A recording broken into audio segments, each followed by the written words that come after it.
ஸ்ரீரங்கம் தொகுதியில் வாக்குப்பதிவு அமைதியாக நடந்து முடிந்திருக்கிறது.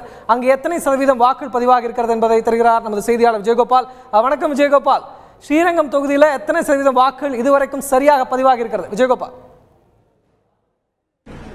ஸ்ரீரங்கம் தொகுதி இடைத்தேர்தலை பொறுத்தவரை இன்று காலை 7 மணிக்கு வாக்குப்பதிவு துவங்கியது. வாக்குப்பதிவு துவங்கிய 7 மணியிலிருந்து விறுவிறுப்பாகவும் அமைதியாகவும் பல்வேறு கட்டமாக வேகமாக வாக்குப்பதிவு நடந்தது. குறிப்பாக கிராமப்புறங்களை சேர்ந்த பெண்கள் அதிக அளவு ஆர்வமாக வாக்களித்தனர். குறிப்பாக சொல்ல வேண்டும் என்றால் இளம் தலைமுறையை சேர்ந்த பெண்கள் அதிக அளவில் வாக்குச்சாவடியில் நாடி வாக்குகளில் தங்களது ஜனநாயக கடமையாற்றினர். தற்பொழுது நாம் நின்று கொண்டிருக்கும் இடம் ஸ்ரீரங்கம் பாய்ஸ் ஸ்கூல், அதாவது ஆண்கள் மேல்நிலைப் பள்ளியில். இந்த பள்ளியில் தற்பொழுது இறுதி கட்டத்தை, அதாவது 6 மணிக்கு பிறகு அந்த வாக்குச்சாவடி மின்னணு வாக்குப்பதிவு இயந்திரங்கள் தற்போது சீல் வைக்கும் பணி நடைபெறுகிறது. இங்கு முழுவதுமாக வாக்குப்பதிவு என்பது நடந்து முடிந்துவிட்டது. தற்பொழுது நமக்கு கிடைத்த தகவலின்படி மொத்தம் உள்ள வாக்காளர் எண்ணிக்கை 2,70,129. தற்பொழுது ஆண்கள் தற்போது வாக்களித்த ஆண்கள் என்பது 1,01,088.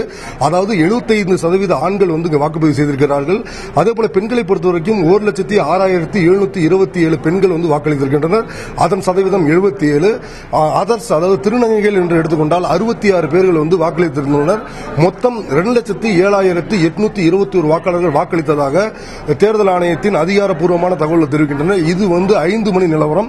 5 மணி நிலவரத்தின்படி 76.89% வாக்குப்பதிவுகள் நமக்கு வாக்குப்பதிவாக வாக்கு செலுத்தப்பட்டுள்ளது.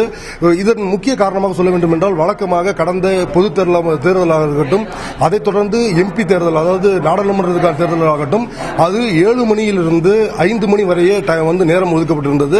அதன் காரணமாக வாக்கு சதவீதம் என்பது குறைவாக இருந்தது என்ற ஒரு கருத்து நிலவியது. கிராமப்புறத்தை சேர்ந்த பொதுமக்கள் தங்களது வாக்குகளை செலுத்த முடியாமல் அவதிப்படுகின்றனர் என்ற குற்றச்சாட்டு முன்வைக்கப்பட்டது. இதன் காரணமாக தேர்தல் ஆணையம் இந்த முறை வாக்குப்பதிவு நேரத்தை 1 மணி நேரம் கூடுதலாக, அதாவது 7 மணிக்கு ஆரம்பித்த வாக்குப்பதிவு என்பது தொடர்ச்சியாக 6 மணி வரை உயர்த்தி கொடுத்தது. இந்த 1 மணி நேரம் அதிகமாக வழங்கப்பட்டதனால் தற்பொழுது 80% மேலாக வாக்குப்பதிவு நிகழ்ந்திருக்கும் என்று கூறப்படுகிறது. இது ஒரு மிகப்பெரிய சாதனை என்றே சொல்லலாம். பொதுவாக இடைத்தேர்தல் என்றாலே பொதுமக்கள் மிகப்பெரிய அதிருப்தி அடைந்து அங்கு வாக்களிக்க வராமல் இருப்பதே ஒரு நடைமுறையில் உள்ள ஒன்று. ஆனால் இந்த ஸ்ரீரங்கம் தொகுதி இடைத்தேர்தலை பொறுத்தவரை பொதுமக்கள் மிகுந்த ஆர்வத்துடன் தங்களது வாக்குகளை செலுத்துவதற்காக கூட்டம் கூட்டமாக அலையாக வாக்குச்சாவடியில் நாடி வந்தனர். ஆங்காங்கே சிறு சிறு அசம்பவ சம்பவங்களை தவிர மிகப்பெரிய அளவில் எவ்வித ஒரு பதட்டமோ ஒரு பெரிய பரபரப்போ ஏற்படவில்லை. எல்லாமே சிறிய பதட்டமான விஷயங்கள் மட்டுமே. அந்த நிகழ்வுகளையும் உடனுக்குடன் பாதுகாப்பு துறையில் ஈடுபட்டிருந்த பாதுகாப்பு பணியில் ஈடுபட்ட துறை ராணுவ பணியினர் மற்றும் போலீசார் இதை உடனுக்குடன் தடுத்து தேர்தலை நியாயமாகவும் பாதுகாப்பும் நடத்துவதற்கு உண்டான அனைத்து ஏற்பாடுகளும் செய்து வந்தனர்.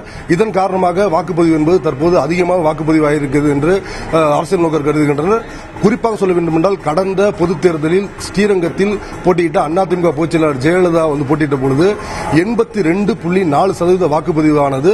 ஆனால் தற்பொழுது வாக்குப்பதிவு என்பது அதே அளவு அல்லது அதை விட ஒரு 1%மோ 2%மோ கூடுதலாக வாக்குப்பதிவு ஆயிருக்கலாம் என்று அதிகாரப்பூர்வமற்ற தகவல் தெரிவிக்கின்றன.